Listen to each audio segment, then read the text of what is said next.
咁我哋咧主要咧就係講有關於有關呢個遊戲學習咧點樣喺我哋嘅數學科嚟應用啦。咁喺當中咧，我哋都引入咗一個嘅概念啦，就係我哋都會想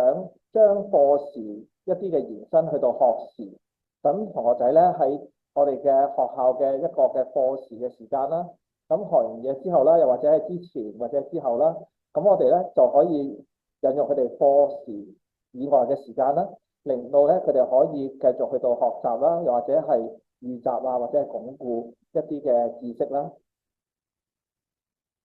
而喺裏面咧，咁我哋亦都將佢分為咧呢個三部分嘅。咁可以籠統咁講啦，就係有關課前、課中同課後啦。咁喺課前咧，即係話關預習嘅部分咧，咁其實我哋咧都會有一啲嘅預習嘅遊戲啦，又或者係一啲預習遊戲嘅平台啦。咁而喺課中咧，即係我哋講緊喺呢個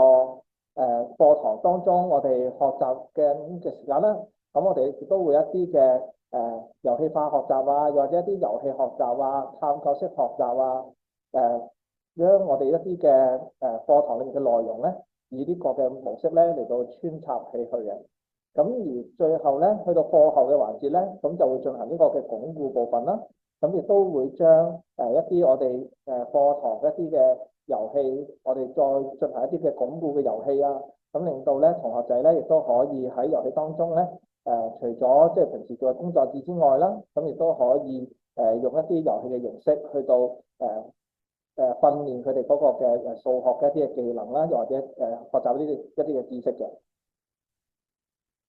咁而喺裏面咧，咁我哋都會標榜住有幾樣嘢嘅。咁第一就係我哋都會想除咗喺我哋平時即係傳統嘅一啲嘅時間啊、課時裏面之外咧，咁我哋咧亦都會希望喺學時裏面咧，可以俾到學生一啲嘅學習嘅部分啦。咁從而咧令到同學仔咧一啲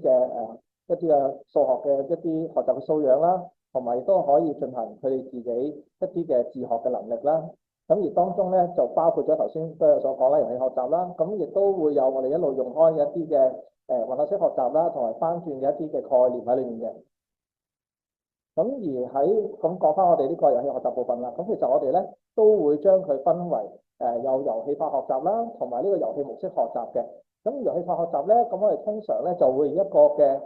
競賽模式啊、加分減分制啊，同埋一啲嘅比較競爭性嘅比賽啦。咁而遊戲模式學習咧，咁我哋都會以一啲嘅遊戲嘅方式去到教同學仔，或者令到佢哋喺認知一啲嘅知識裏面咧，去到